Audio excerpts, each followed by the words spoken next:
Hello and welcome to ELT Under the Covers Crumbs on the Sheets, where we take a broader look at the education, learning and teaching industry community, and we go a little bit more in depth into topics that are on our minds and have been suggested by you, our viewers. But first, introductions.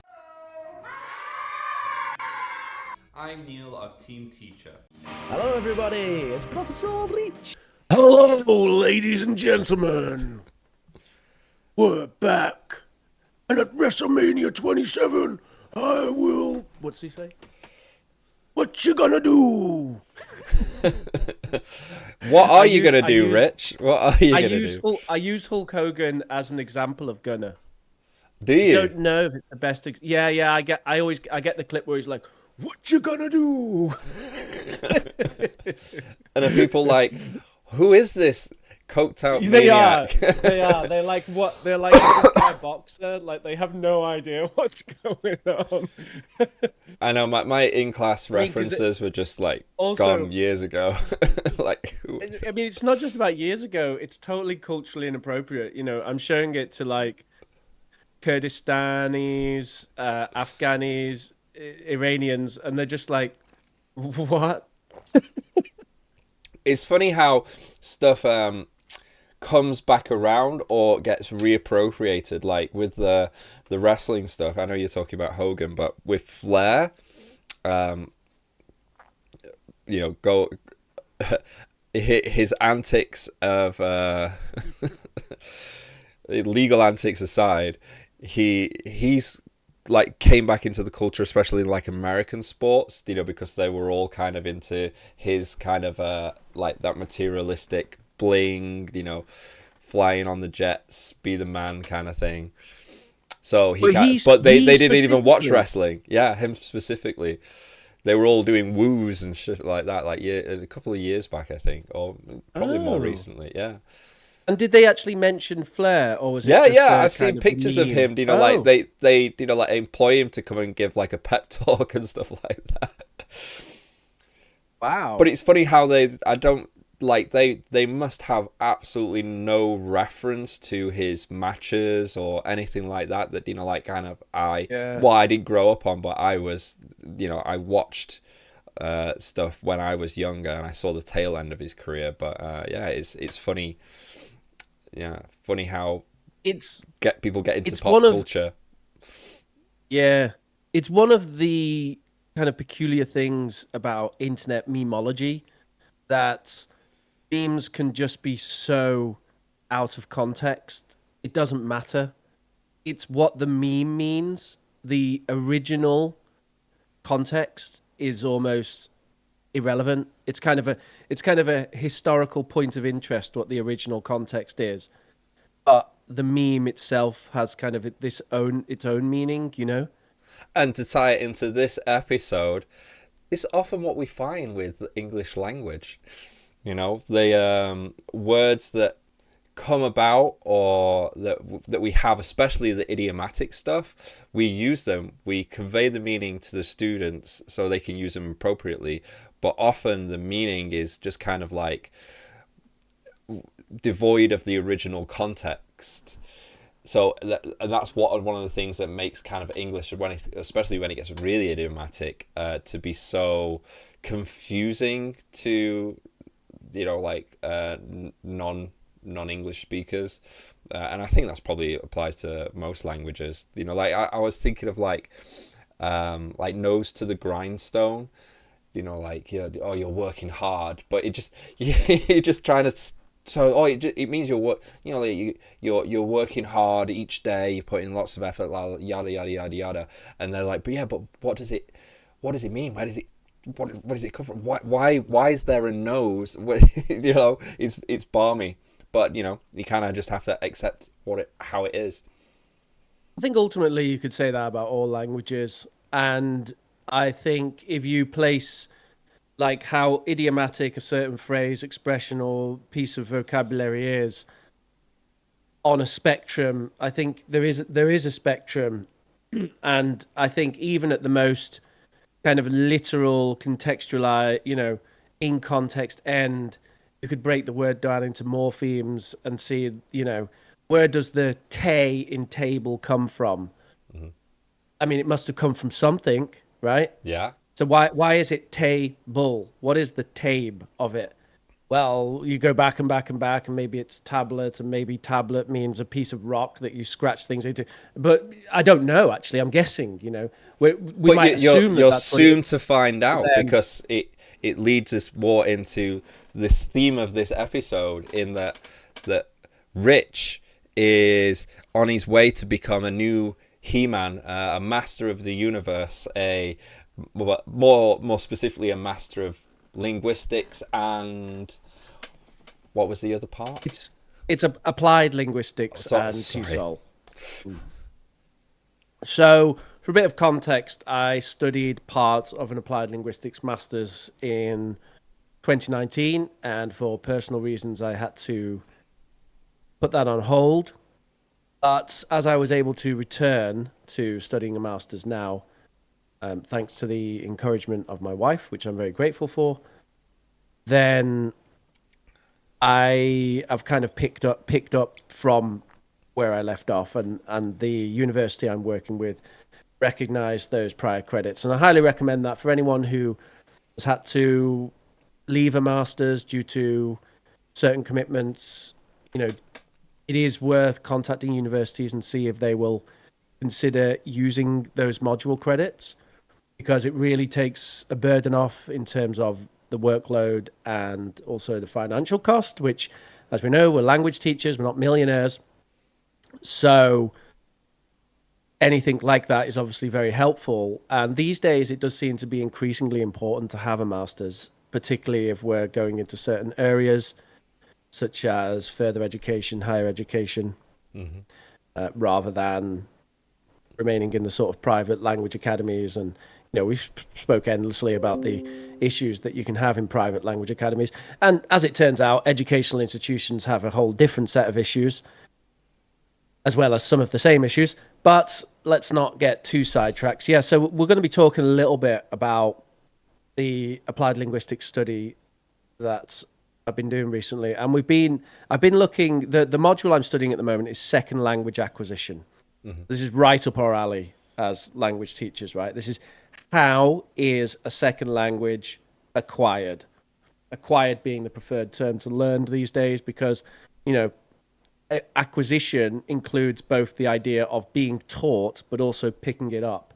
So would you say that you're getting a crash and course in acquisition? Yeah, something like that.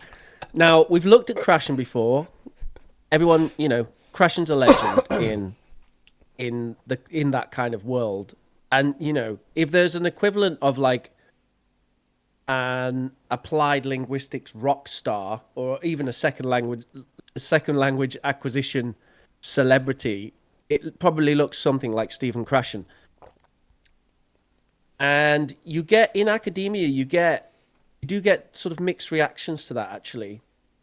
Really? I'm probably reading into it a little bit too much, but I do think that some academics are a little bit, they turn their nose up a little bit at Krashen, because he seems to have got, I mean, he's basically the most famous, along with like Chomsky and maybe, Steven Pinker and a couple of others like that. He is like the most famous sort of linguist, right? And he's famous for those. We looked at one of his talks, one of his conference talks, where he demonstrates the input hypothesis. And he demonstrates, look, this is how languages are learned. And he did some German. It was very entertaining. It was very effective at demonstrating his point. And that's what actually Krashen is. He's really good at that. And he had this like really interesting kind of theoretical hypothesis. And in addition to that, he's like charismatic and very good at sort of demonstrating his point. And these two things come together, and, and everyone knows Krashen. And so I do feel that some of the more kind of embedded in academia people who are doing the hard academic work, they kind of like yes, crashing, but okay, what about everything else? And then also on the practitioner side, although I think the practitioners to some extent kind of side with, they're kind of on the Krashen side in a way, because Krashen himself kind of has this, he has a practitioner style approach. It's not quite so much dusty academia, and he's going straight into applicability. So a lot of practitioners for that reason are kind of on the Krashen side of things, because they're like, oh, he's talking about how to actually how things we can do in the classroom to encourage people to learn languages, which the academics don't always do. Yeah. And There's often a this has been disconnect, right? this has been a really big tension in a really big tension. Look at that. I mean, you could tell that I'm an English teacher. I just keep coming Someone's out been with watching these too many fancy, Trump speeches. Yeah, very eloquent. big, so big.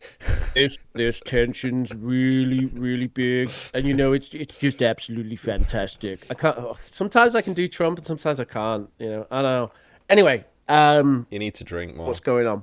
So, I mean, there's one thing that I really want to talk about today, which is an absolutely fascinating model, second language acquisition, and it's newish. Okay.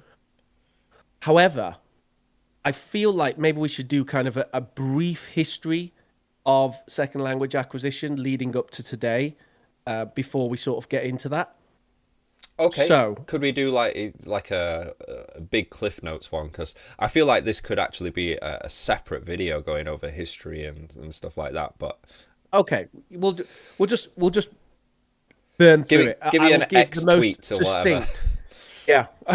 Yeah, in 144 characters. Actually, it's not limited to that anymore, is it? But okay, so basically, 1940s, behaviorism is the theory of learning, not just learning languages, but of learning, right? And behaviorism is the idea that learning is about habits and positive reinforcement, and it's the same in animals and humans. And Essentially, that's I like mean, all this is a massive. the Skinner stuff, right? With the rats pressing things and yada yada yada. Skinner is the rock star of behaviorism. Yeah. But anyway, it's essentially that. However, that is incredibly simplistic, and it gets a lot of criticism because people often strawman Skinner. Okay. They give a straw man and they knock it down and say, look, this is obviously wrong. But actually, if you read Skinner, it's a bit more complex than people make out. And there is, as we'll see, there's kind of the theories that are coming up today are kind of validating some of the things that Skinner says. Right. So Skinner emphasizes repetition, positive reinforcement, and habits. And these are all good things, actually.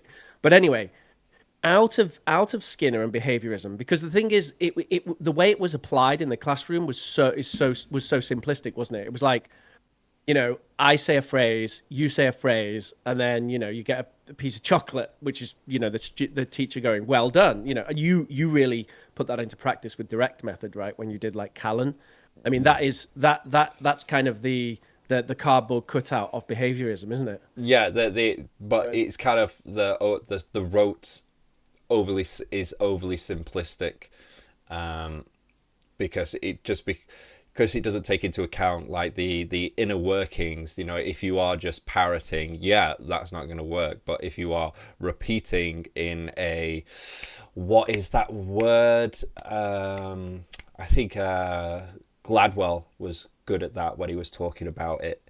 I'm not sure I don't think it was Outliers. It was one of the other ones, and it was conscious, deliberate practice. Right. That was the word. And I kind of like that, in that you aren't just parroting, you are consciously, like repeating, consciously doing whatever action it is that you're doing. So, that if you're kicking a ball, you're not just, someone kicks a ball to you, you just kick it back. But if you're doing deliberate practice, someone kicks you the ball, you kick it back, but you're kind of like thinking about the positioning of your hips, how you're kicking that ball through. Are you doing it slowly? Like the actual deliberation around it. Well, we can come back to that a little bit Okay. actually, but we'll put a footnote in that for now and see what happens. So, behaviorism. Now, out of behaviorism, this thing basically behaviorism saw your L1, your native language, as a hindrance to learning your L2, because we model your L2 as just a whole bunch of habits, right? So language is just this collection of habits, and we want to sort of proceduralize those habits. So we want people to have those have the things of like when I say, "Hey, how's it going?" You say, "Yeah, not too bad. How about you?" And we just want that to like come in. And so your L1 is just something that gets in the way, basically in terms of like early behaviorism. And so they come up with this thing called contrastive analysis, or it's sometimes called the CAH, which is the contrastive analysis hypothesis. And contrastive analysis is basically we take your L1 and we take the L2 you want to learn, and we do an analysis of how similar they are. And basically, the less similar they are, we hypothesize that it's going to be more difficult for you to learn these parts of it of your L2, and you're going to have this kind of negative transfer, and these parts should be easier for you, right? So this was by a guy called Lado. I think it's like Robert Lado or something his name is, but I just know him as Lado. It's like 1957 Lado or Lado or however you say his name. And I believe it's Robert. And he did this Lado. contrastive analysis hypothesis. Now, this is now kind of wide, there's a lot of criticism of that these days because actually what we see is that when people learn an L2, they tend to make very similar mistakes to children learning it as an L1. And in addition, we see that learners from all different L1s, so Japanese, Kurdish, like whatever you want, they come and they learn English and they make the same mistakes. So then it's like, well, this doesn't make a lot of sense because we're saying this whole contrastive analysis and negative transfer and stuff. And although there are some differences, it does seem like there are a great deal of similarities. No matter where someone comes from with an L1, they seem to be coming into the L2 and actually having a lot of similar difficulties.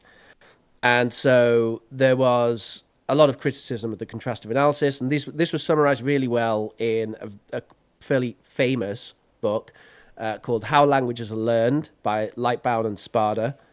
And they kind of outline like a whole load of criticisms of contrastive analysis that basically contrastive analysis hypothesis fails to explain and therefore is at best incomplete and at worst totally inaccurate. And anyway, what you had then is you had kind of this idea of, oh, well, we need to fill this gap then. We need to explain how our language is being acquired. If the L1 isn't getting in the way and we're seeing similar errors in when people learn the language, then maybe it's actually there's some other mechanism at work when people are learning languages. And then we have Noam Chomsky. So we have basically Noam Chomsky didn't come into linguistics with this theory with the idea that it was going to help people teach languages. He just wanted to explain what language was. So he was interested in what is the nature of language in our mind. And he came up with this idea of universal grammar, which is the idea that every human is born with, obviously when I say every here, we could think of some exceptions, but it's the same thing as being born with 2 hands and 2 eyes and 10 fingers. And yes, not every human is born with that. Some humans are born with 11 fingers, for example, and some are born with 1 arm, and that happens, right? But if we generalize, then 99.99999% of the time we're born with that. And he hypothesized that we're also born with a part of our brain dedicated to language, and he called this universal grammar. And this is the idea that there is an underlying system in our mind called universal grammar, which is ready to be kind of set up to deal with a language. And it's the idea that language is generated from scratch by setting these parameters in universal grammar. And depending on how these parameters are set, like they can only be set certain ways, but depending on how they're set, that determines the kind of rule set of your L1. So baby's born, spends the first 6 years, learning, getting all this input from their parents and so on. And the parameters of this innate system are set and in such a way that they then have what we call a generative grammar in their head, which is a whole set of these universal grammar parameters which can generate correctly any and all grammatically correct structures of their L1. So, and there is some evidence for this, by the way, because we can see that, for example, there are very complex, specific grammatical situations which native speakers learn and do not appear to have enough evidence for them to kind of learn it in a rational, inductive way. So they don't have enough evidence. They don't get enough negative feedback, and they don't get enough positive feedback, and they don't get enough examples to be able to rationally come up with this. Plus, as we know, 6-year-olds, 3-year-olds, 2-year-olds, they're not particularly rational creatures. And so to think that they're doing all of these logical backflips to try and come up with the language, it doesn't seem to make sense. And yet we can look at like a 7-year-old and they will know all this stuff about where to put the WH word, where to move it in these very complex relative clauses and all kinds of stuff like that. And so how do they know that? Like, where does that come from? Nobody teaches them it, and they don't have enough evidence to come up with it on their own. And so from this is something called poverty of stimulus. It's saying then they don't actually get enough input examples of these very specific grammatical things. I'm not talking about like the present perfect. I'm talking about things which are more complex than that. And unfortunately, I always forget like the archetypal example of this, but it's something to do with WH movement. You know how, for example, if we have a sentence which is I told John to give the pen to Bill. And then it's like you ask a question like, what did you tell John to give to Bill? You know, that kind of thing. And like forming that structure correctly and knowing exactly what's valid and what isn't valid to say with this WH movement. It's very complex, but like a 7-year-old can do it, basically. Yeah. Right?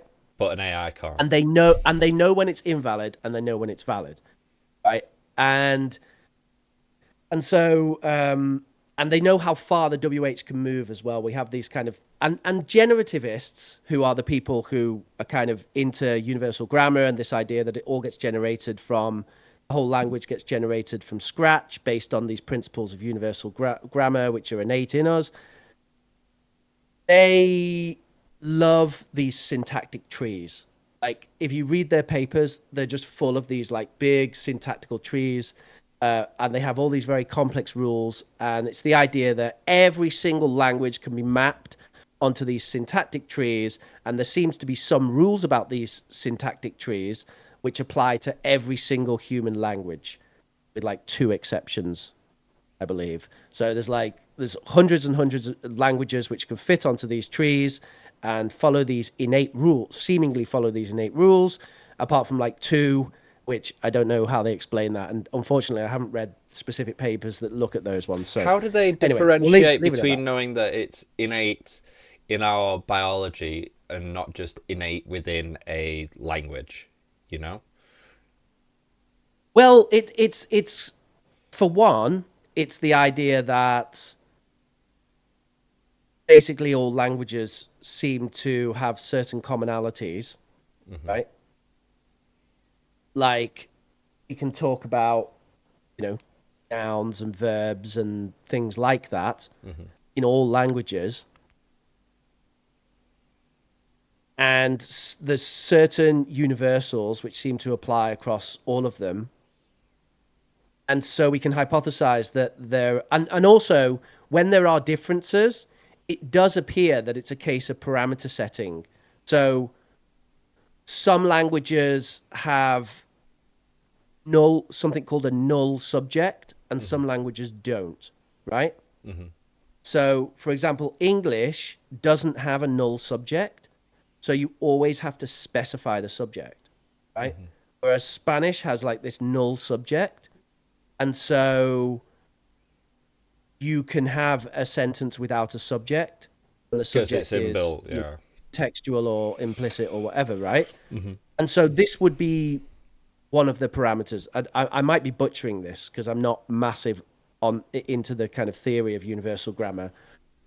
But anyway, it's something like that. And also this idea of poverty of stimulus means that they kind of hypothesize there must be an underlying framework, because otherwise, how does a 7-year-old know these things, which are actually incredibly complex? I bring it But they up know, because I remember that there was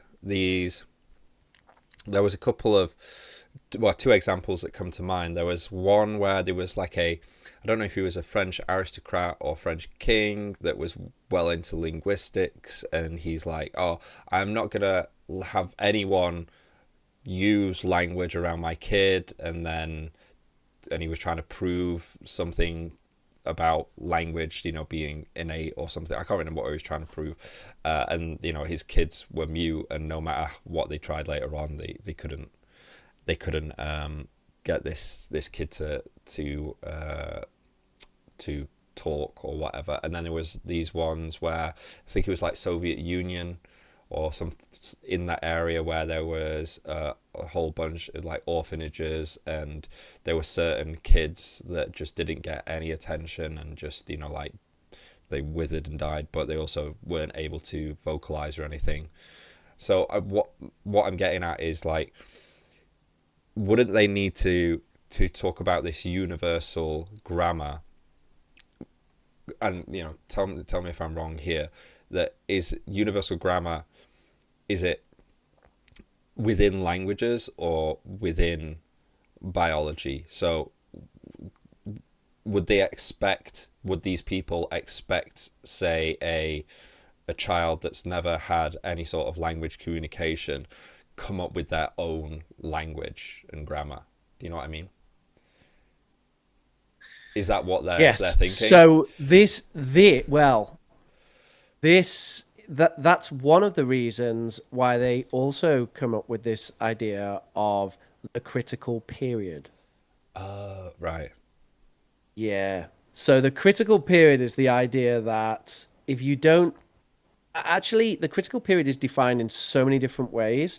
There is not one single accepted definition of the critical period. So one definition of the critical period is if you don't learn a language within a certain period, then if those parameters in your UG don't get set before you're 6 years old, basically you're in big trouble. And there's lots of examples of this. There was a really interesting one where there was this girl who was born to deaf parents, and they actually, what was it?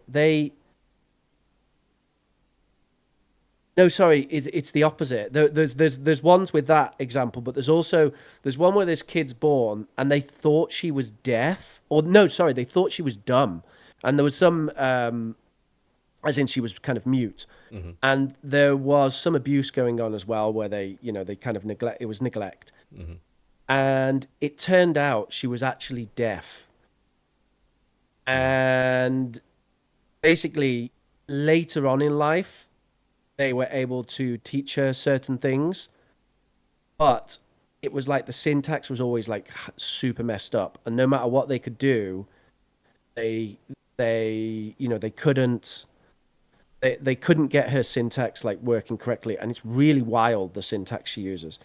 And there's quite a few examples of this, especially involving deaf kids, because actually the UG also allegedly applies to signing. And so you can see that that sign language also has a parameter setting feature going on. And so if kids who, when children, when children go through the babbling phase of language, so signers also go through babbling, but they babble by signing. Oh, really? That's interesting. Yeah, it's mega interesting, isn't it? It just shows you like how critical the babbling is, that kids will babble in sign. right? So instead of blah, blah, blah, blah, blah, they'll be like, you know, or whatever, doing it as signing. So there's something going on is the point. But this is all of part of this UG idea. So the UG, the poverty of stimulus means that we think there is some UG, and there's these complicated things about UG and what it is, and these underlying parameters, and also this idea of the critical period. So this is all UG, right? Essentially the idea that there is something special about language, that part of our brain is dedicated to it. It's a specific system, and it has these innate parameters that get set.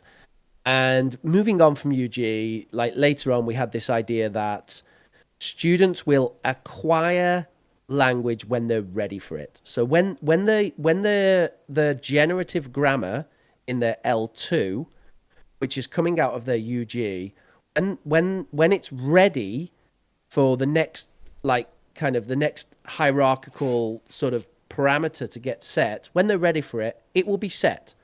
And it doesn't matter how much time you spend in class putting rules on the board and teaching a certain structure, and even implicitly trying to learn the structure, they won't learn it until they're ready. And that's just how it is. And this is something that came out of UG. And because of that, there was this sort of shift towards implicit learning. And you have this idea of, you know, basically crashing, you know, the input hypothesis, which later you got the interaction hypothesis being added onto it, which is the idea that, you know, not only do they need to, the language learners need to kind of be exposed to this input, but they also need to have some chance to use it and interact. But ultimately, it all happens in their mind when they're exposed to the language, and it's setting these parameters. And when they're ready to learn a certain sort of parameter setting or next level of complexity of the language, then they will acquire it, which explains why sometimes it's like banging your head against the wall, getting someone to learn something, because their current sort of innate generative grammar is just not ready for that level of complexity for them to learn. And out of this, we got all of the 1970s, 1980s, even 1990s kind of language teaching with communicative language teaching and much more sort of inductive learning rather than deductive, focus on people learning languages implicitly and all of their kind of stuff on the back of crashing, basically, right? However, more recently, there has been a lot of criticism of UG. And I mean, talking about just how esoteric it is, you know, it's like, well, what exactly are these parameters in UG? And there is no agreement on what the parameters are. Like, some people will say there's like quite a small number of parameters and they're very kind of universal. Mm-hmm. And other people will list like loads of them, like, you know, in the region of kind of 100 UG parameters. Okay. And obviously, you know, we could talk about, well, ways of finding that, like examples and stuff. It's incredibly difficult and requires a lot of research data and so on. But, you know, people have attempted it and they've shown certain things. And it did seem like there was something going on. However, it started to receive a lot of criticism, especially in the kind of early 2000s and the 2010s. And then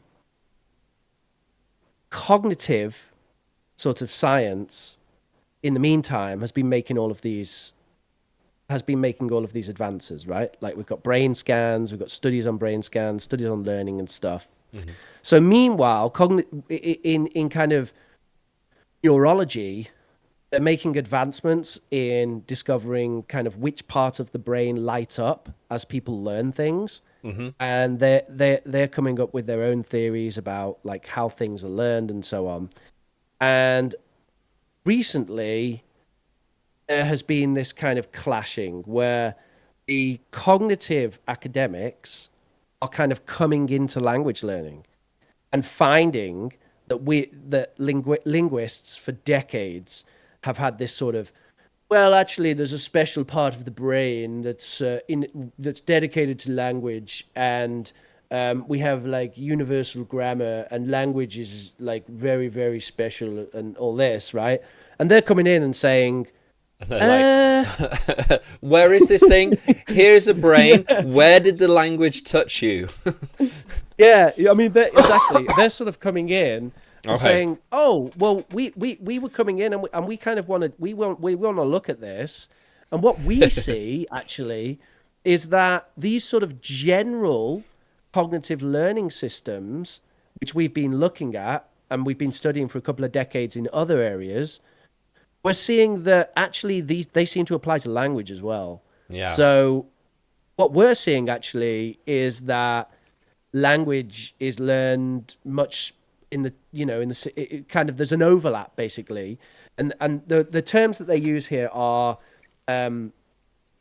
sort of general cognition versus domain specific. So it's the idea that, is there something in your brain which is designed for a certain domain, certain area of learning, or is it a general cognition, a general cognitive system, where it's something that can kind of learn to play a musical instrument, or learn a language, or learn, martial arts or whatever, right? Yeah. And the neuroscientists are coming in and saying, actually, it looks to us like it's general cognition, and that it's systems which are based upon general cognition, so they can be applied to many different areas, that come into play when people learn language. And actually, this fits nicely onto some theories that we have. And the generativists don't like this. They are sweating, I would say, because we've got sort of 50, 60 years of, all this innate language stuff, all this UG stuff. And suddenly we've got the neuroscientists coming in and saying, yeah, that, from a cognitive perspective, that's not what we see. And actually, here's a different theory for you. How about this?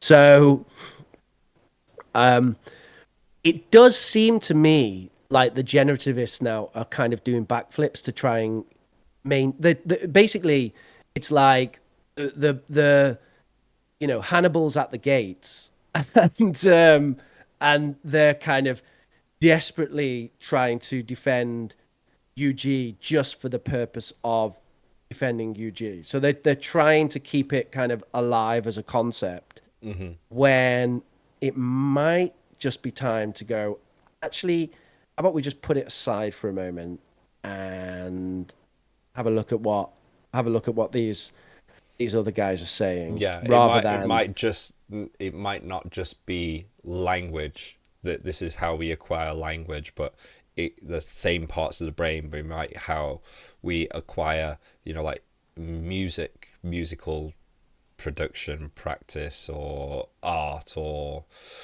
something else, or whatever. Yeah. And that would mean that the whole thing of UG would be more of sort of just a kind of an interesting phenomenon that comes up related to language, but that it doesn't actually, it's just a kind of observable pattern. Yeah. It's not You probably wouldn't use the word grammar reason for anymore. You would be like universal structure of like acquisition or something like that. Like, well, if they see it, like, if the parts of the brain flare up that, this is when they're learning a language, and the same parts flare up where this is when they're learning a musical instrument, or they're learning to draw, or they're learning something else, and it goes in the same part, maybe they have crossover structures or something like that. I mean, it might say something about the way that our minds try to make sense of the world, and there might be something there which is universal. But to be honest, I'm more inclined to see it in the same way as, we look at the stars, and that star looks a bit like, a guy with a sword. That set of stars looks like a guy with a sword, and that set of stars looks like a bear, if you look at it in a certain way. Yeah, the idea where pattern recognizes like that's kind of like how we do it. Like the way that we Yeah. will look at a Coke can from top down and be like, oh, it's a face. Yeah, but yeah, exactly. But if that is the case, that's sort of the nail in the coffin for UG, because if it's just a case of us being pattern recognition and there is no sort of special parameters which get set, it's just that it seems like there are special parameters because for one reason or another, languages share these features. If that's the case, that's the end of UG, because then it's like, oh, UG was just kind of, it was almost like a, it's like a blip. It's like, um, it's like, oh, all radars are circular, so there must be an innate property of radar, which means it has to be circular or something like that. It's Yeah. kind of like, it's just something you're observing, but there's not actually anything underneath it. So anyway, and it does seem that that's the direction we're going in. So if we move, if we change our focus for a moment and say, okay, let's move away from what the linguists were saying for 50 years, and let's take a look at what the neuroscientists are going on. So there is this fascinating model of memory, these two memory systems in neurobiology, and they are called the declarative memory system and the procedural memory system. And they seem to be critically important in language and very heavily involved in it. And they've been widely studied in other areas outside of language. So we have some understanding of how they function and what they mean and stuff, right? So the declarative system is, first of all, it's largely conscious. So it can be consciously accessed, and also we're sort of consciously aware of it. It is semantic. So it stores sort of instances of meaning, and it can learn very quickly, right? So this is kind of like, if I tell you a fact now one time, potentially you could retain that forever, right? And whenever you recall that fact, you're accessing what they call declarative memory. And we can associate it with part of the brain as well. It's associated with the hippocampus, Okay. right? So this is the declarative memory, right? And then we have the thing about declarative memory, by the way, is it's quite effortful. Like, it's like if I ask you, like, hey, we had a chat yesterday. Can you remember like the 5 topics that we talked about?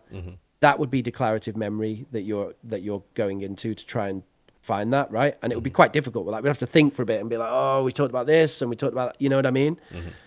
But it's amazing in the sense that it can acquire stuff just like that. One instance and it's in.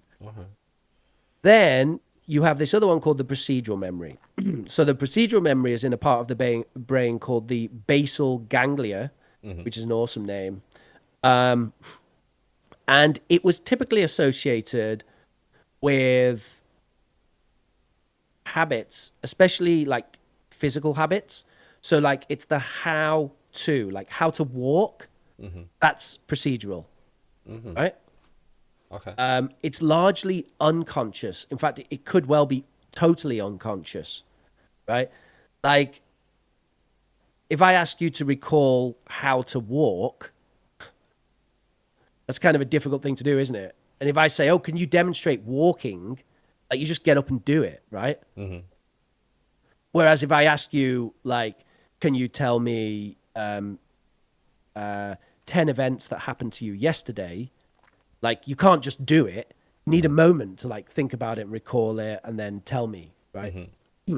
So this is declarative versus procedural. So procedural is kind of like this unconscious habit-based system, and declarative is this kind of semantic recall, effortful system.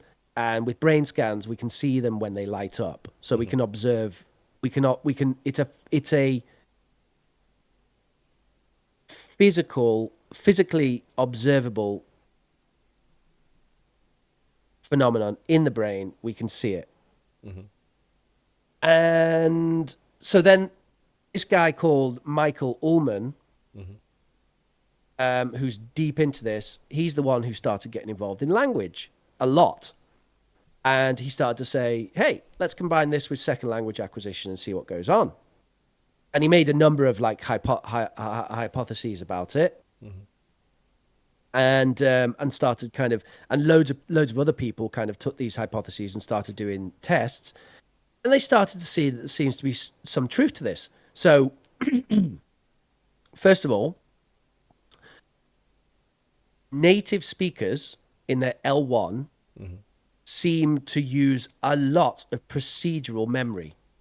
So, speaking in L1, there's a lot of procedural memory going on. So, what is that? Quick, unconscious, right? And kind of this habit-based learning, which we've associated with like how to walk. Now we're saying it's how to communicate. So it's like, if you kind of think about that as a speaker, you're like, oh yeah, that seems about right. Like all of these words that I'm now saying to you that are coming out of my mouth, like the majority of them just come out of my mouth. I wouldn't be able to tell you exactly what words are going to come out of my mouth in the next 5 seconds. They're just going to come out. Just like that, just like a habit, just like I'm walking, just like I'm playing guitar, just like I'm doing something, you know, as we say, unconscious. I don't see that stream of things coming. But then if you stop me for a moment and you say, Rich, tell me what holidays abroad did you have in 2006?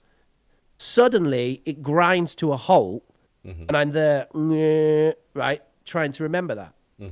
So we can see that it seems different, and the neuroscientists see that it's different as well. They're seeing that a lot of kind of language processing for native speakers is procedural, but then occasionally it's declarative, right? Like if I suddenly ask you for a fact or something, and also there are declarative things going on even just while I'm talking to you now, because I'm having to think about where I'm going with this and how to structure it and so on. But a lot of things are procedural. How my mouth is moving is procedural. You know, I don't have to think about how to shape my tongue to form certain phonemes.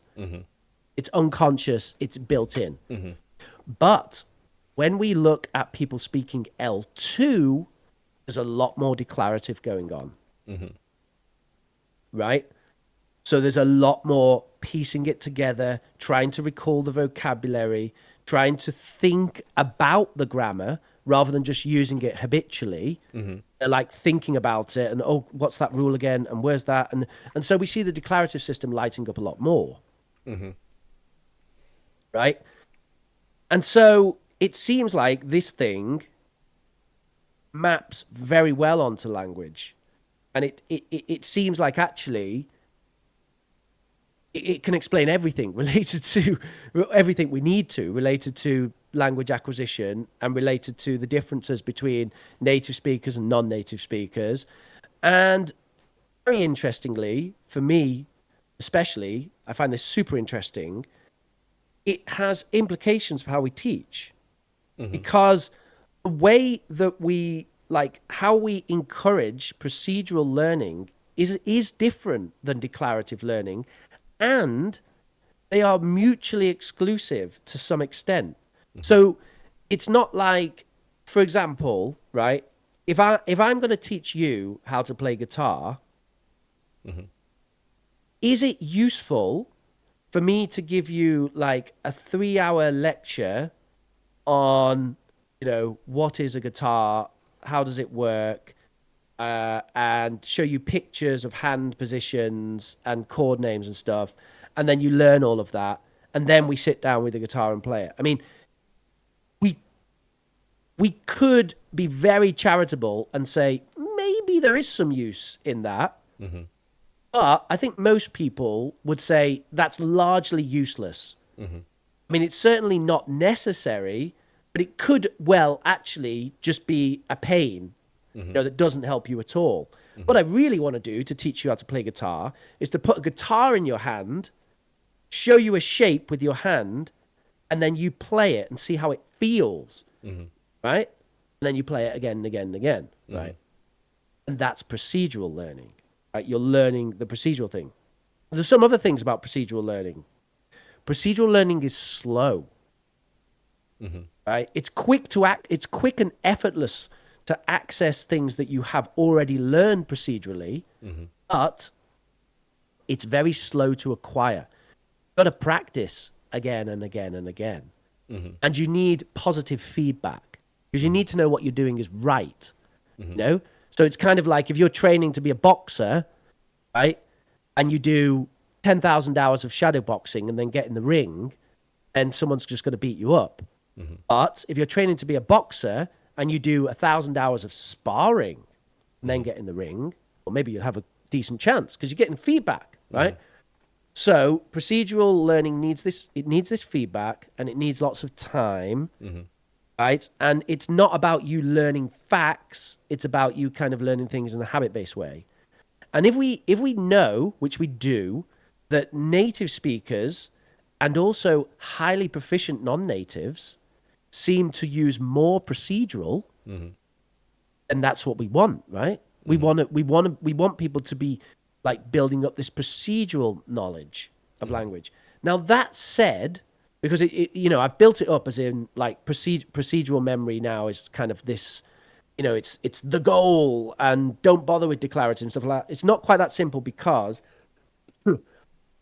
first of all, natives also do use declarative memory when speaking. It's not like it gets completely discarded.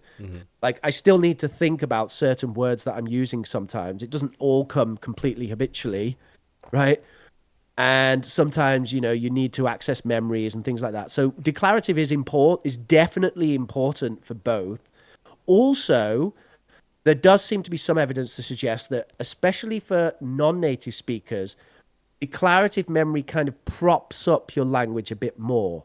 So even at high levels of proficiency, although we see something that's more native-like, it's still not native.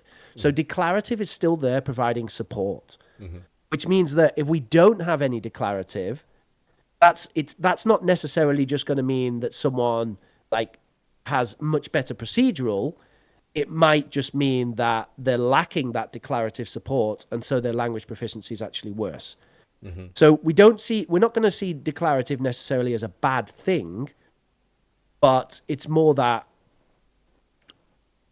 the desirable situation is more of a reliance on procedural, but also we want to play to our strengths, and declarative is good support for non-natives, and it's quick to acquire things in declarative, and it can support both procedural learning and actually using the language in a procedural manner, and so on and so on and so on.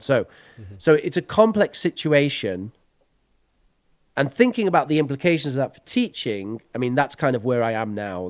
I'm writing something about it, and that's kind of the point I've got to, is to thinking about the implications. It seems to me that it's one of those cases where all roads lead to Rome, because we've through you going through that history and what we've been talking about with all our other episodes on methodology, there's a natural move towards going from that presentation deductive style to more inductive, where it's less teacher talk, more practice, or just giving snips to keep going with that. And I think that still fits within, especially the Krashen model, maybe less with the UC, the UG, sorry.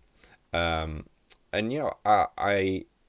I would say I see that myself. The more that you use the language, the more that it becomes innate, ingrained, with less of a cognitive load, and to aim for that is good. But I do think I'm wondering about the crossover between the deliberate thinking and that unconscious, like habitual use, like the crossover, because I don't think you could just go one way. You can't just go procedural. Like you would have to they would have to require it, at least something, and then basically do, for what I see, it seems to be like some sort of deliberate practice until it somehow shifts to being procedural.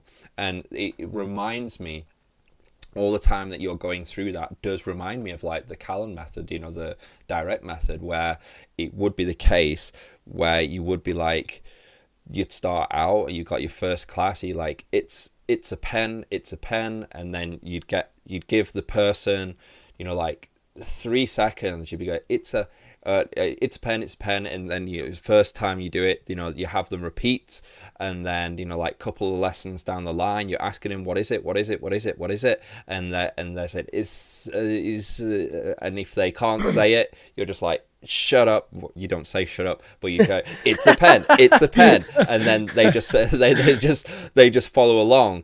And basically the idea was always that you have to, you're just pushing them to the point where they say it's a pen. As soon as you say what's this, they're like, it's a pen. And then you keep drilling that in, and with the through the course of the book, there's enough time for that to become procedural that you can then add onto that layer and use different nouns with it. It's a ruler, it's a book, or what have you. But it was that's what I found with direct method, and why I could never really disparage it, because I thought it was really good at that, because people would get caught up in trying to think about what to say, and that's not the point. It's being able to just say it upon recognition, and through a repeated pattern of doing that. It doesn't mean that they're just parroting.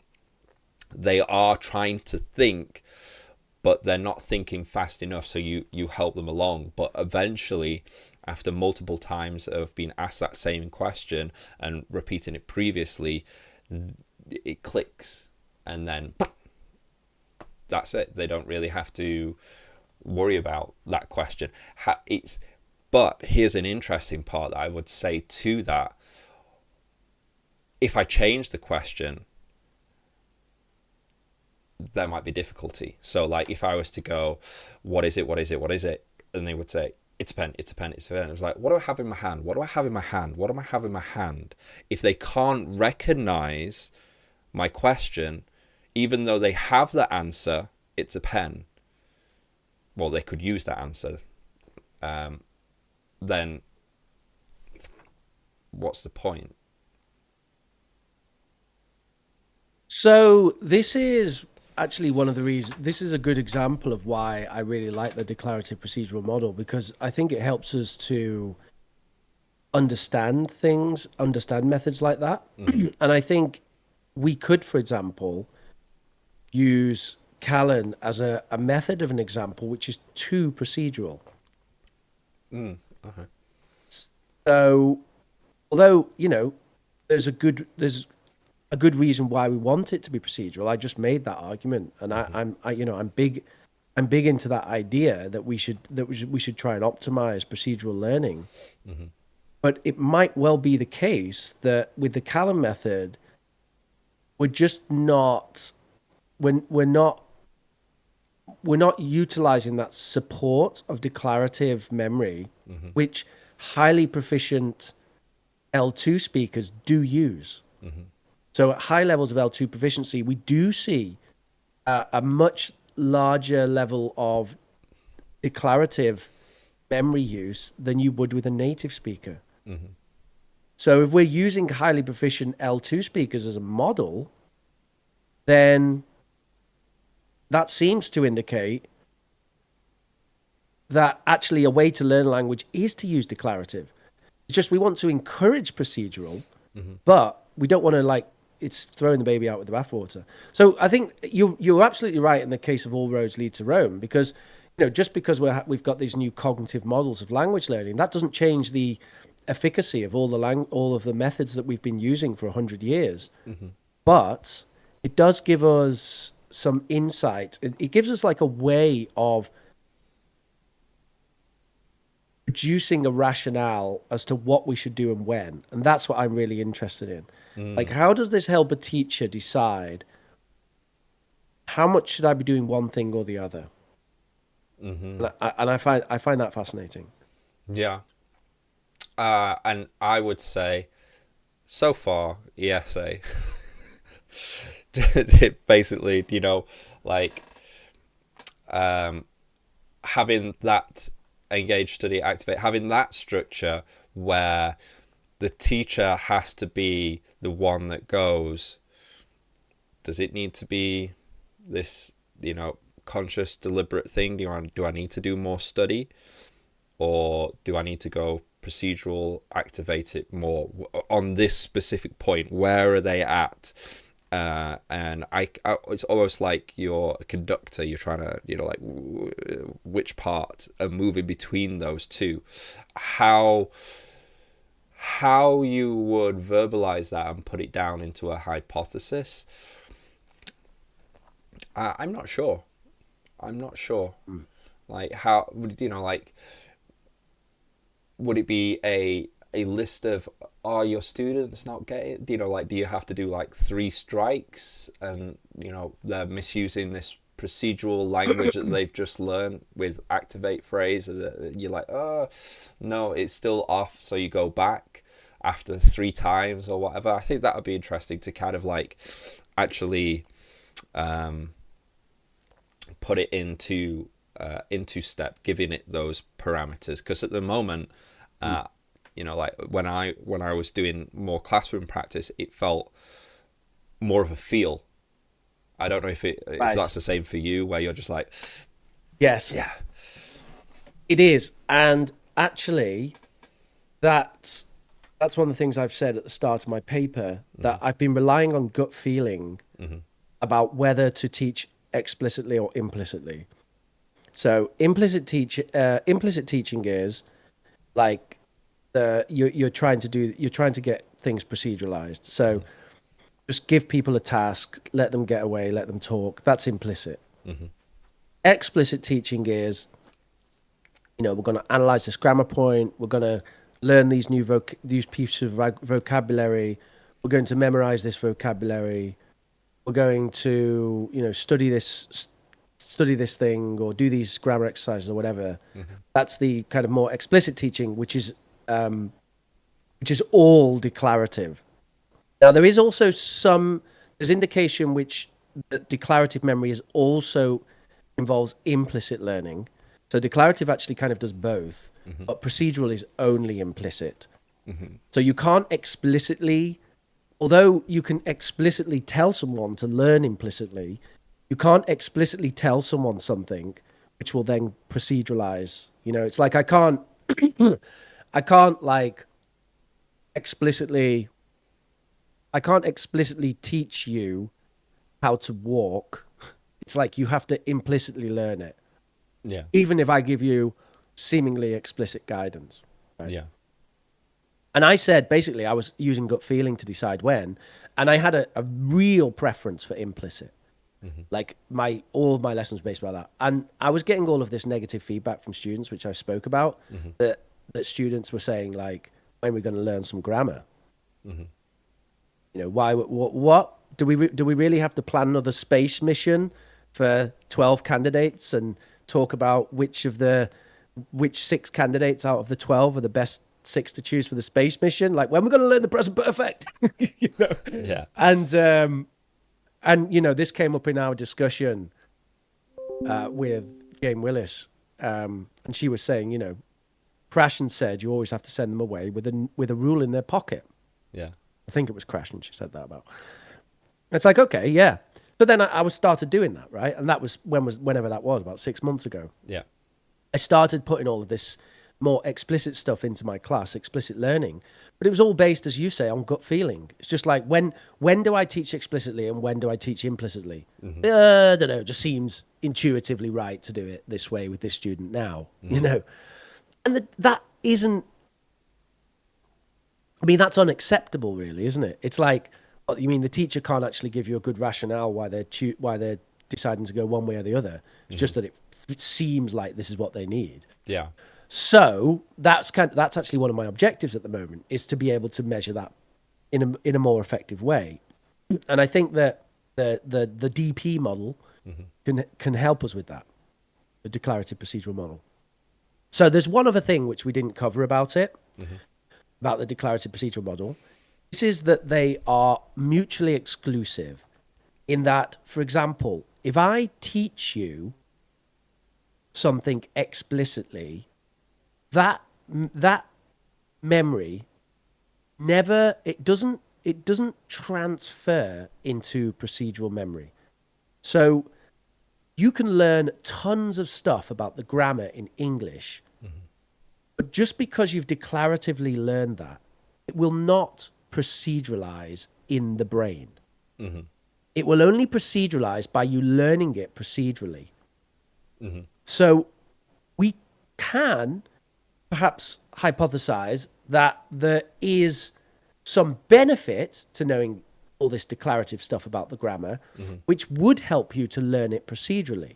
That is possible, and I hope that's true. And it seems to be true because language learners, L2 learners, do have a great deal of declarative memory engagement. However, doesn't transfer over.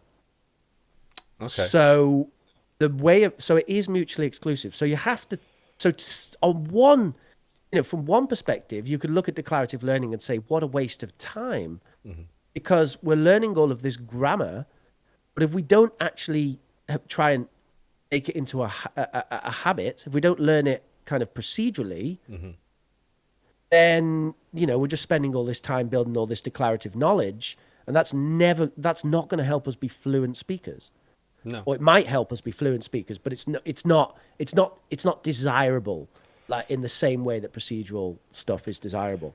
So I think there is something coming out of this. I think there is something coming out of this in terms of implications for how we can use it. And I've got some notes here. I'll just see if these help me to kind of explain the next point. And it seems like it explains a lot. It can help contextualize a lot of, when we talk about different methodologies. So when we talk about that army method or grammar translation, or especially grammar translation, where language is treated as an academic subject rather than a means to communicate, that shows the difference between these two things. Whereas when we are talking, more about those communicative approaches, people don't need to study to acquire the language. But if someone were to have the academic background within a language, and then they choose to go ahead and acquire that language in a communicative way, to actually use it to communicate, they would have a bank of resources to draw from if they wanted to be more, like autodidactic, like more of an autonomous learner, to be able to do corrections. So if they were in a situation where they were not being understood in communication, they can kind of analyze the procedural language that they might be using with all that academic language learning that they've used, and then make corrections. That's what I could see as being the happening. But for me, it seems more that you should learn in tandem. Are you talking about the idea that it seems like declarative memory might help in the kind of executive editorial sense, that you can kind of you can sort of be the declarative instructor for your procedural learning? In a way, like you are able to, I don't know, it seems like you would be more able to, if you have a thorough understanding of the language, that you should be able to recognize when whatever you're doing procedurally is incorrect, and maybe not change it in that instance, but take steps to correct it by changing your habits or what have you. So I think there's something to that. And that seems to some extent to be what Krashen was saying, because he talks about that, about how like explicit grammar instruction is he actually goes as far as to say it's only useful insofar as it helps you be the kind of editorial monitor of your output. And that's possible. But anyway, there's definitely utility to it. I don't think we need to doubt that, because I mean, declarative memory is also engaged in natives, right? So I'm also trying to remember semantic things as I have this conversation with you now. It's just that my speech is engaging procedural systems more so than it would for. But comes to think of it, we actually do it learner. with procedural as well. I don't know if this makes sense. Like when we talk about a language, or we're teaching a language, and we're teaching a point, and we're having customers. Kind of right, to be honest. Where we got students, and we're telling them, it doesn't sound right. It's not wrong. It just doesn't sound right. Yeah. So that's kind of where our procedural thing is not being engaged in the other way that we can explicitly explain it. We're just like, no, you can't say it that way. I mean, it makes sense, but you can't say it that way just because of this procedural way that we do it, and we know that's it. Yeah. When we just know that something sounds wrong, but we don't know why. Yes, that does seem to me to be procedural. But I'm not enough of an expert yet to be able to say whether that's definitely true. But it does. Yeah, I would say so. And an interesting thing could be that, for example, language instructors. It'd be interesting to see whether language instructors actually have a lot more declarative engagement when they're, for example, speaking English in an English class than native speakers who haven't been trained as language instructors, who would be just procedurally who would be more engaging that sort of procedural habitual that's going on. So if I bring up some of my notes here, and here's some of the implications which I've tried to draw so far from the declarative procedural model. One of them is that we should definitely include both explicit and implicit instruction. So we should be trying to facilitate both of these systems. It's just a question of the balance. So I definitely think that's the case. So I think the idea of having a completely hands-off implicit way of learning, I think that is not optimal. However, learning that doesn't have any, like if there's no implicit learning, if it's just explicit, that is definitely not optimal, because you're going to end up with students who only have sort of declarative memory to rely on, and we know that's effortful, it's slow, it's not native-like, and it's and also it's mutually exclusive. I don't know if that's the right term I'm using there, but it's not going to just transfer into implicit learning. No matter how many grammar exercises they sit down and do, like they're just going to be building up that declarative memory of it. So it's not going to proceduralize. Not unless they start, like, I don't know, doing them so fast they do it on gut feeling rather than, you know what I mean? Yeah. Like it's like you tell the students, right, do this grammar exercise, but don't think about it. Just do it, So yeah, maybe. But anyway, so we should include both. We should facilitate implicit learning with high degrees of repetition.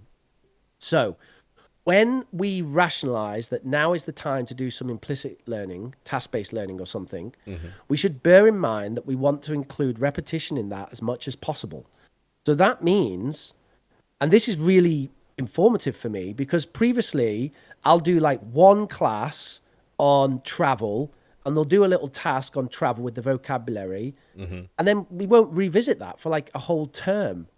Whereas now the realization I'm coming to is no, we should revisit that in the same way that, if you're learning to play like a song on a guitar, you don't just try and learn that song like one time and then revisit it in 3 months, Yeah.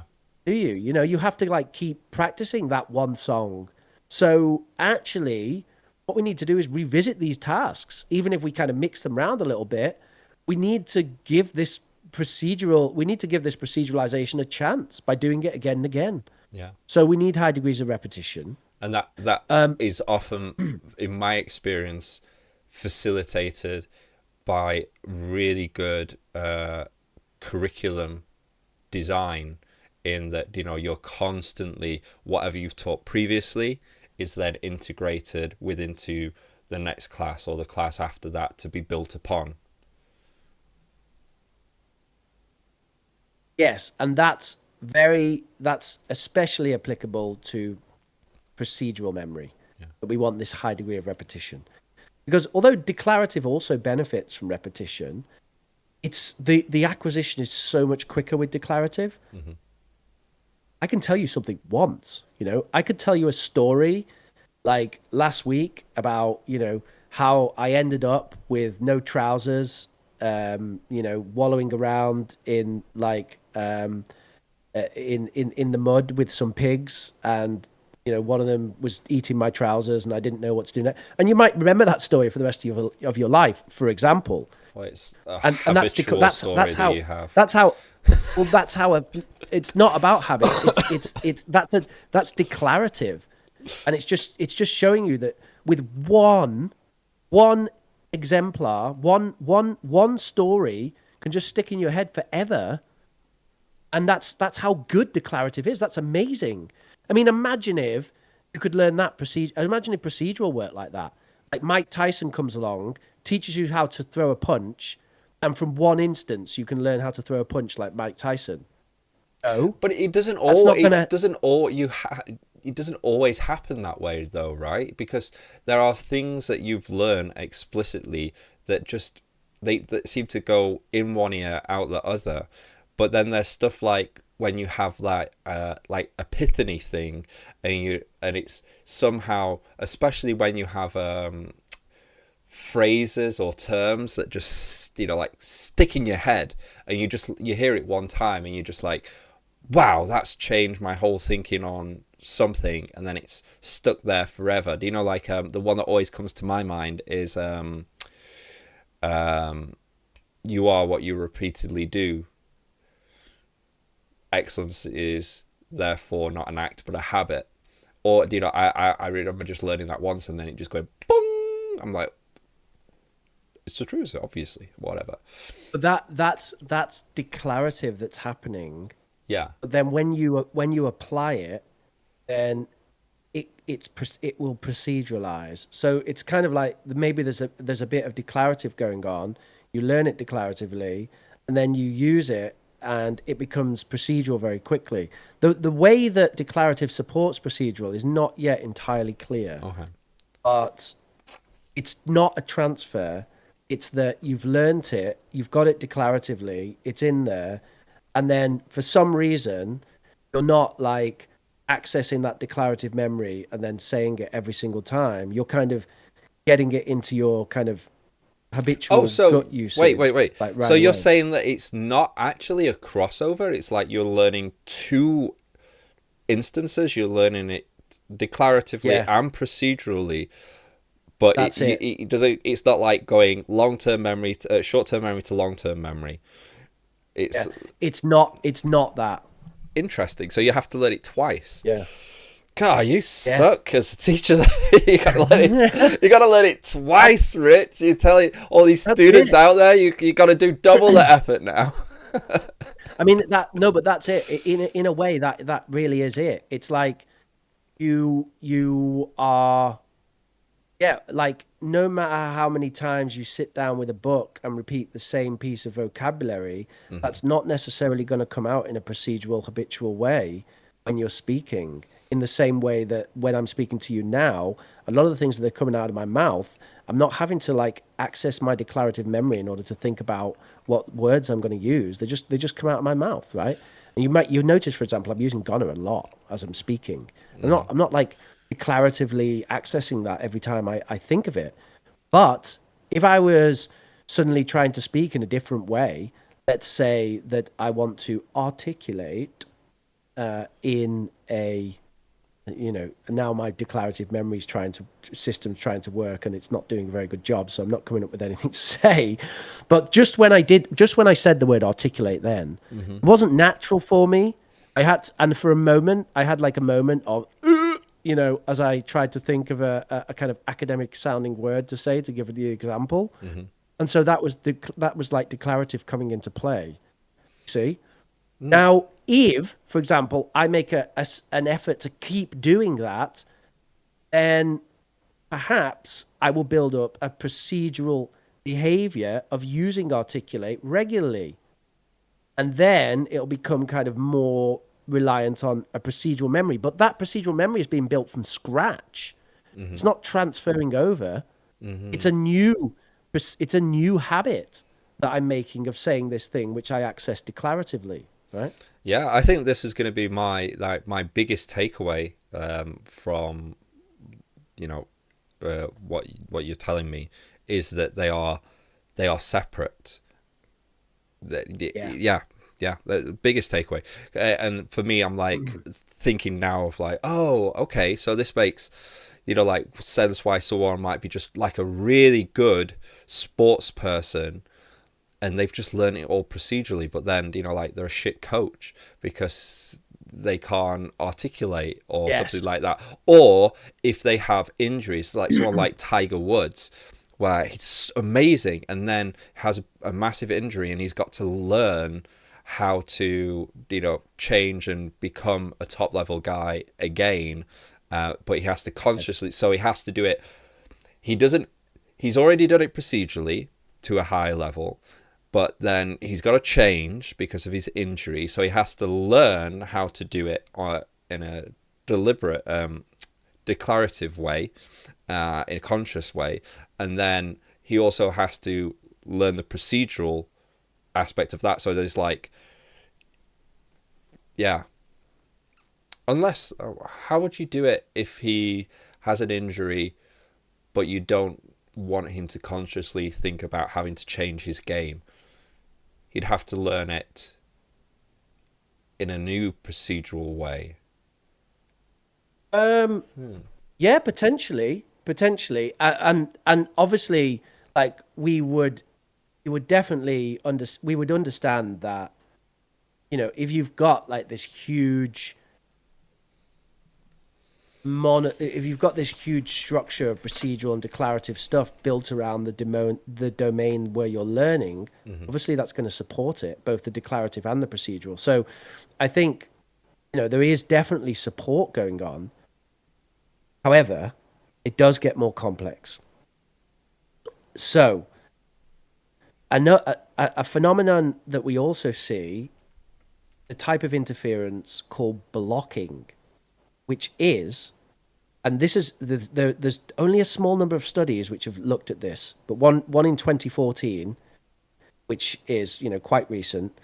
And basically they had an implicit and an explicit group which were instructed about a certain point of language. And then they did like a proficiency test on that language point. And what they found is that there was no significant difference between the attainment. So actually both of them seemed to, from whatever metric they used, which wasn't a particularly exciting metric, it was something like looking at sentences and kind of saying whether they were wrong or right. Like, is that correct or not? Yes, no, something like that. The attainment was successful in both cases. However, the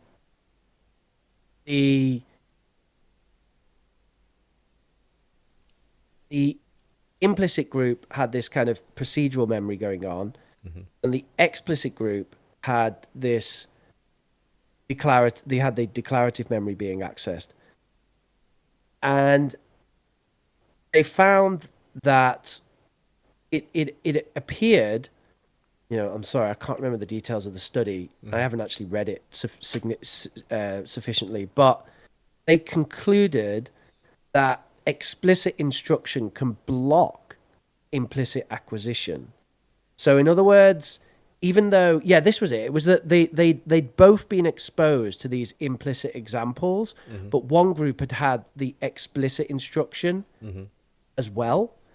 And the explicit instruction had made it so that they were leaning more into their declarative memory, whereas the group who had learned it only implicitly, they had proceduralized it.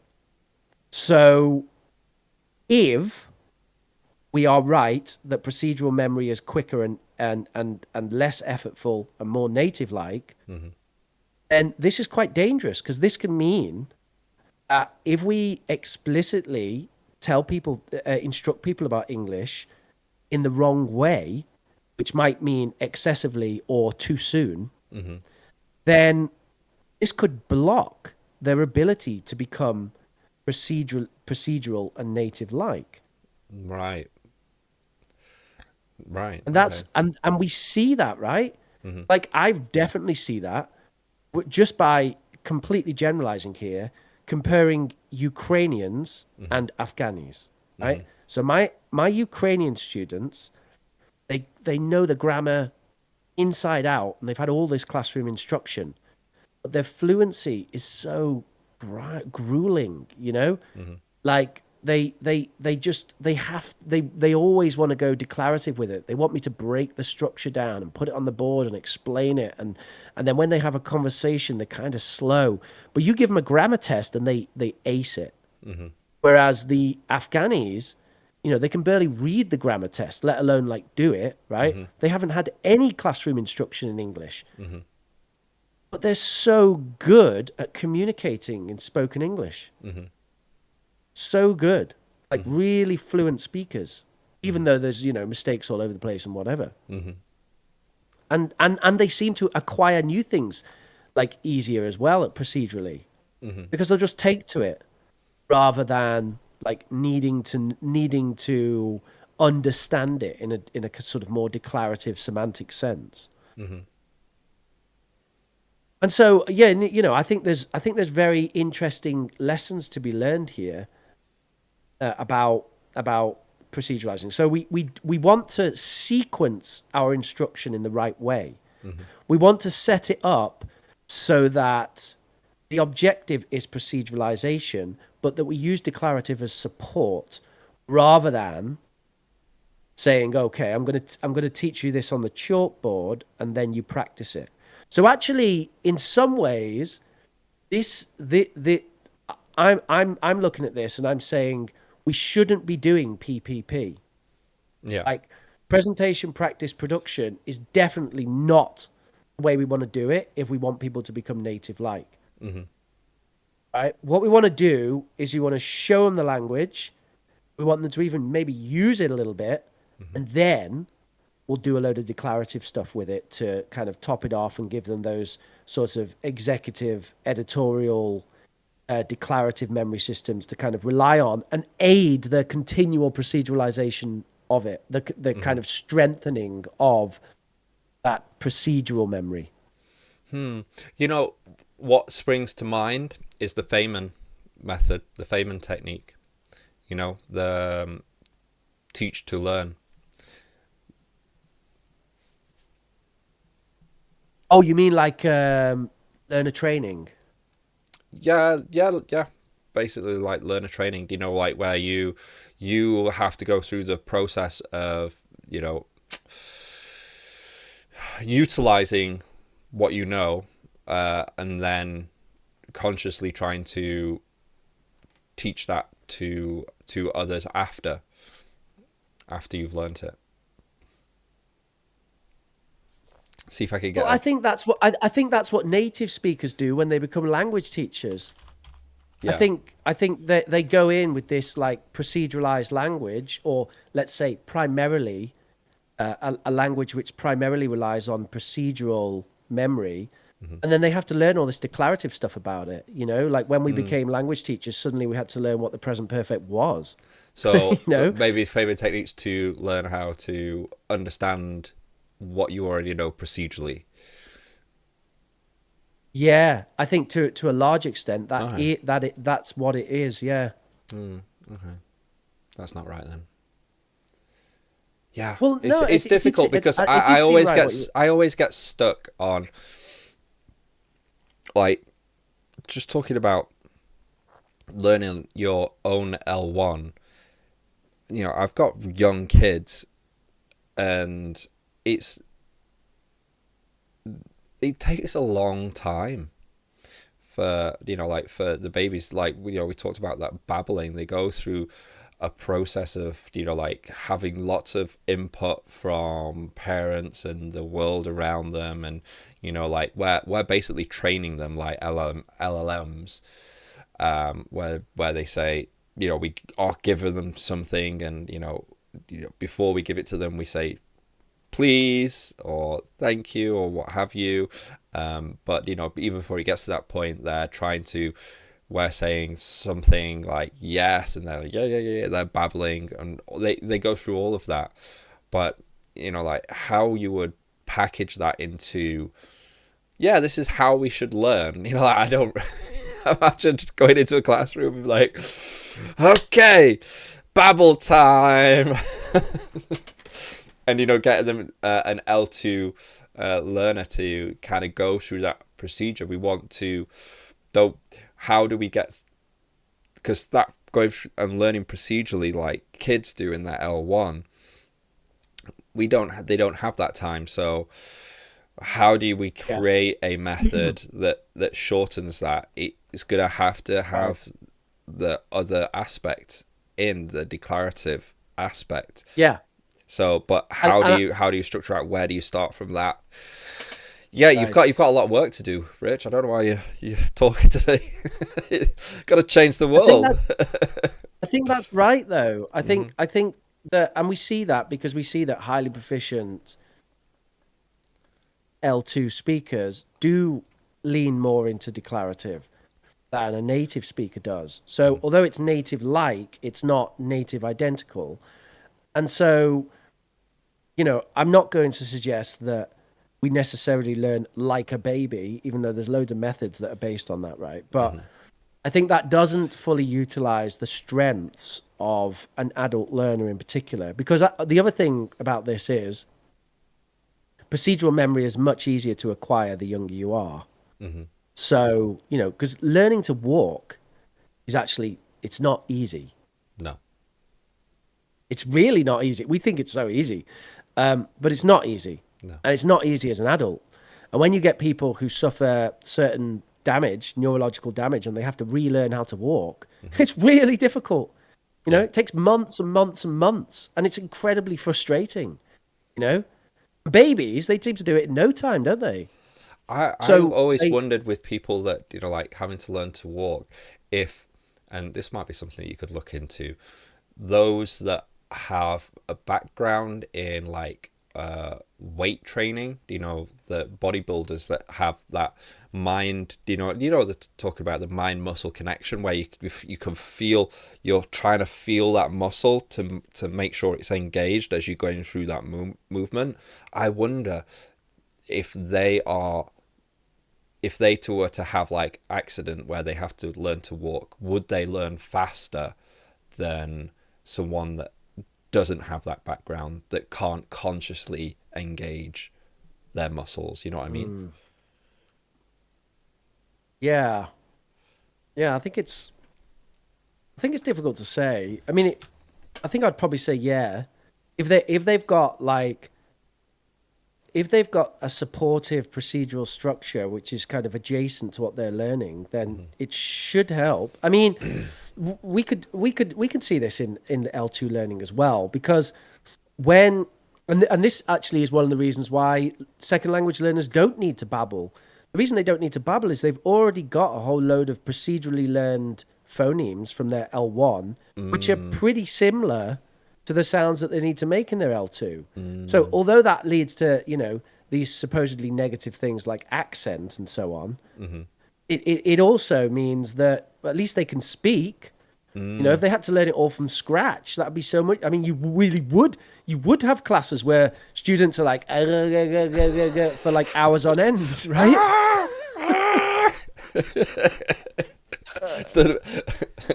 Wow, you've got a nice menagerie of students here.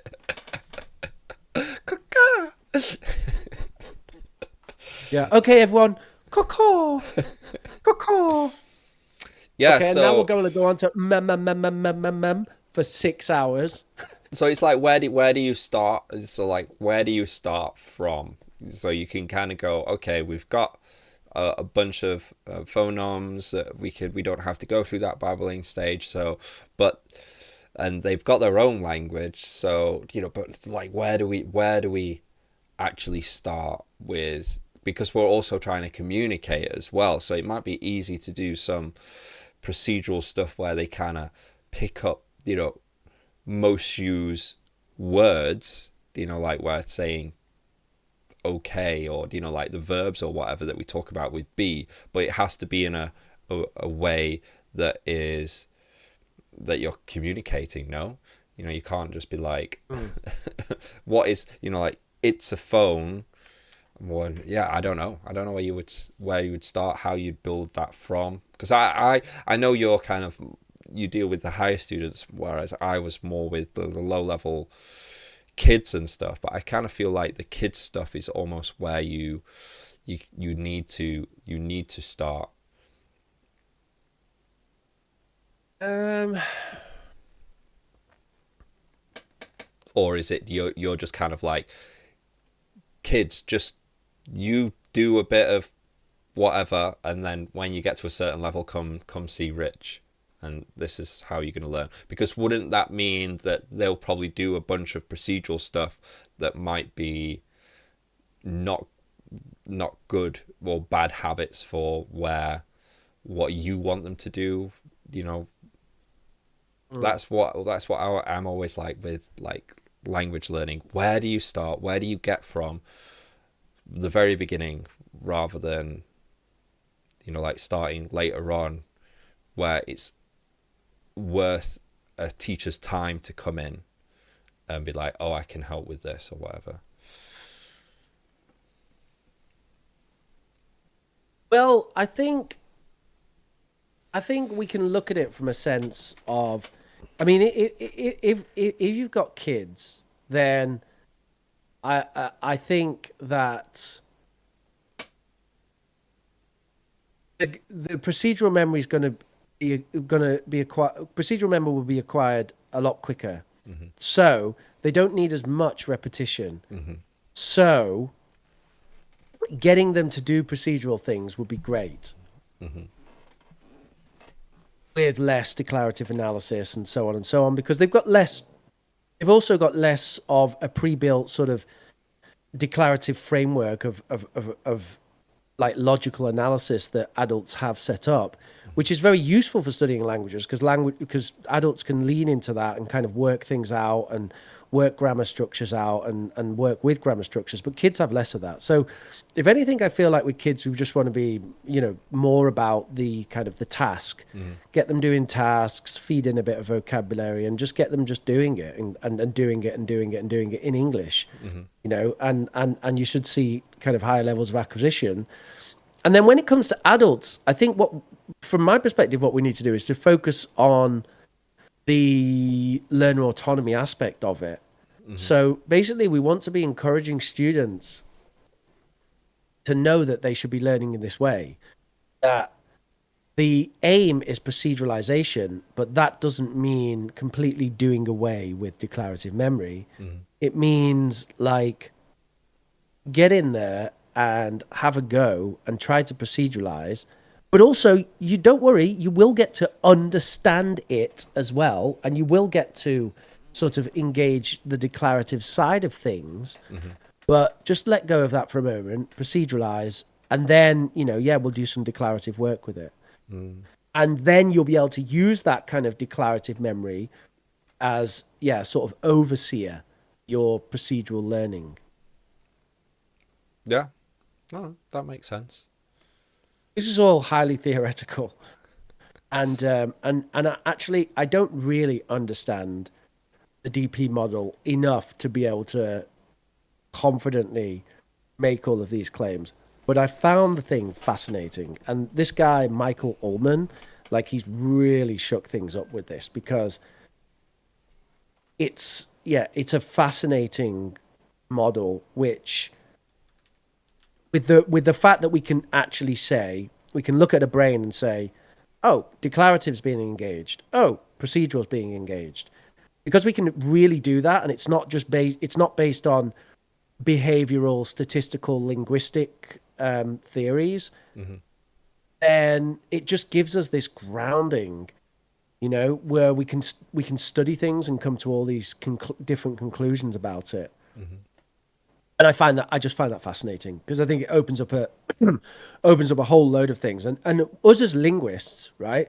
We're not going to get access to the brain scanners anytime soon to be able to we're not, we don't have the background to be able to do this research anyway. So we're going to have to rely on working with the people who are coming from neuroscience, and also working upon the things that they present us with. So we have to look at the studies that they're doing and then say, well, what are the implications of this for how we're going to teach now? For example, this idea of blocking, which is really interesting. And for the example that a native speaker speaking their L1 has a higher degree of procedural engagement than a non-native. These are very interesting conclusions, and we can also look at what methods and what ways of learning seem to build higher degrees of declarative versus procedural. And this very roughly seems to map upon the idea of implicit and explicit instruction. So at an incredibly overly simplified way, explicit instruction builds more declarative memory, and implicit instruction builds more procedural memory. Yeah. So it almost like you might be having to kind of lose a lot of terms of teacher,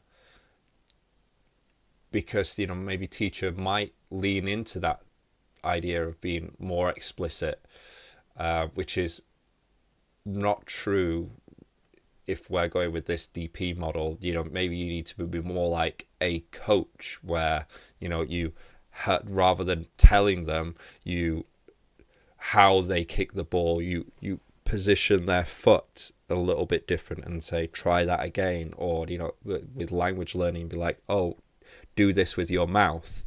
Don't tell them why, just do this with your mouth. Say that again.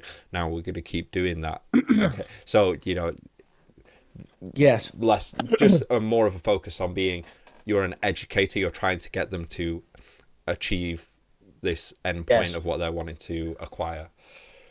And also, I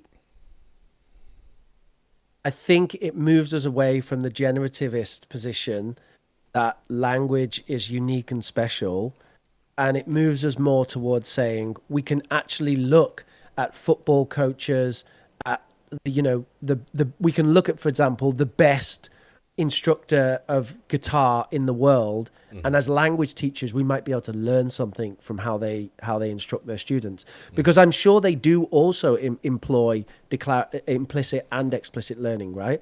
Like when you learn from if you're learning from a world-class goalkeeper coach at Arsenal or something, right? They're not just going to put you in front of the net saving balls. They're gonna, at some point, they will sit you down in front of a whiteboard and start drawing pictures and stuff as well, right? I know that they do that, right? They draw the goal mouth and they draw two lines out, and they give you these kind of that's the other thing. Metacognition is declarative. So any kind of metacognitive technique you use, that's declarative. So for example, if you're a goalkeeper in a goal and you're imagining two lines going from you outwards, and you want to block the shot, so you want to position yourself in a way that those two lines going outwards block the widest range of shots possible from the person who's got the ball, right? Then you know that you have to come out of your net at a certain position, because if you're right at the back of the net, then they've got these areas where they can shoot, and your two lines, you're not going to be able to save that, because your two lines are not going to cover it. But if you come forward, suddenly, those lines of the range you can save, protecting the net, you can cover a much wider area. And you know, this is something that goalkeepers really do. That's metacognition. That's a declarative. That's coming from declarative memory. So they're using declarative memory to support this procedural activity. And so we could learn stuff like that about language, about how can we apply that in language instruction, for example. Yeah, I've always been of the mind that with learning languages is learning and whatever we, you know, if we're learning to drive a car, we're learning to you know, a musical instrument, whatever, it's a very similar process, and it's nice to know that there is a model now that kind of we can use to explain how that might be. Yeah, and I think there's a lot of food for thought, isn't there? there's a lot of food for thought, definitely, and it helps us as well, because we've gone through so many videos where we've looked at educators that are, you know, aren't within the language realm, and we've gone, they're doing it right. We can't say why, but maybe now we can say, you know, like, wax on, wax off. Yeah, makes sense. Procedural. That's right. That's right. Full circle. Mr. Miyagi, all along. And our guest next week will be Mr. Yeah. Yeah. Oh, it was Mr. Miyagi. What's that meme? Like, what's that? It's all Mr. Miyagi, and then it's like, always has been. It's like the camera pans back, and it's the guy with the gun. Always has been. Hey, it's all Mr. Miyagi. Always has been. Yeah.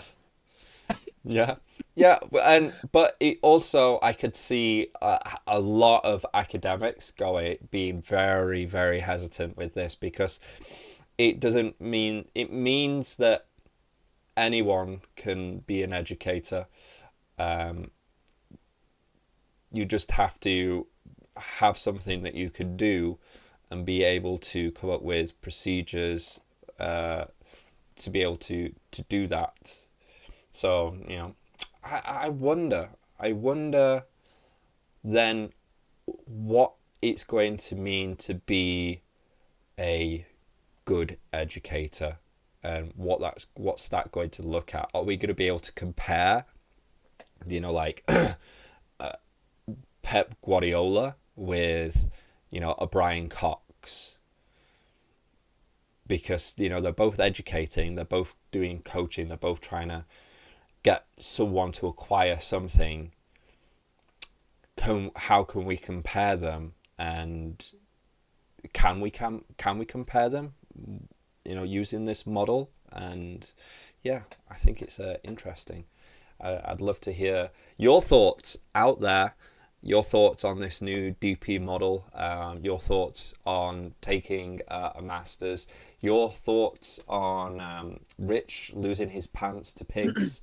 Why did he do that? Why was he in there? Leave your comments below. Were any animals harmed in the process? I'd just like to say, I'll just round off that whole thing. Yeah. So first of all, the DP model is not, declarative procedural memory studies are not that new. It was kind of decades backing them up, which is one of the appeals of it. But the DP model is quite new. It was originally proposed, or there was a paper that kind of moved towards it in 2001 by Michael Ullman. But his kind of most elucid writings on it are more recent.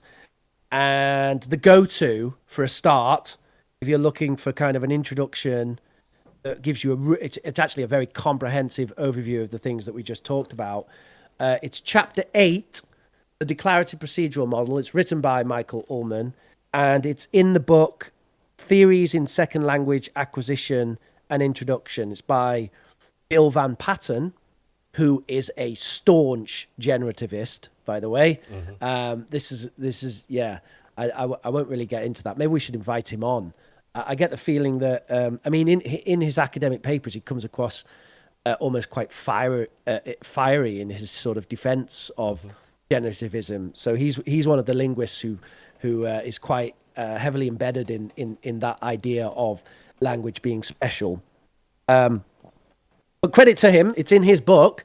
It's chapter 8, the Declarative Procedural Model by Michael Ullman, and that's Theories in Second Language Acquisition. There's an edition from 2014 and there's an edition from 2020. It's chapter 8 in both of them, and as far as I can tell, there's kind of, for this particular chapter, there are not a great deal of differences between them. So that is a nice little introduction into this whole DP thing. And for me, it's difficult for me to see where the kind of pragmatic implications are going to end up, how it's actually going to affect my teaching. But that's actually what I'm thinking about right now, and I think it will. It's just a question of in what way will it. Well, we will. I love it. We will. I'm fully on board. Put a pin in it. I would love to have. We'll revisit this. We should invite. Let's invite Michael Ullman on the podcast. Let's see what he says about it. Michael, if you're listening, reach out. I'm sure he's listening. He'll be on next week. Yeah. Okay, folks. Remember to like, share, subscribe. Let us know what you think about it in the comments below. That's us. If you're looking for more information from myself, you can go to teamteacherchina.com. We've got a whole bunch of materials, PowerPoints that you can use instantly in the classroom. We've got a Team Teacher China YouTube channel where we have videos teaching you how to use those materials. Team Teacher English, where we put those materials into a video form for self-study. And Team Teacher Baby, where I take my experience as a teacher and put that into parenting. And go to youtube.com/ProfesorRich to see some English teaching. You can catch me weekly live streams on Oxford Online English YouTube channel. Oh, and also you can do a YouTube search for POG space UK, and you would get my alpha version of my new gaming channel, which actually just have some trial content on there at the moment. You can email us here at eltunderthecovers@gmail.com if you have anything you'd like to contribute to the show. Smash that like button, share and subscribe. And watch 100% of the video and don't click off. Thank you. Bye.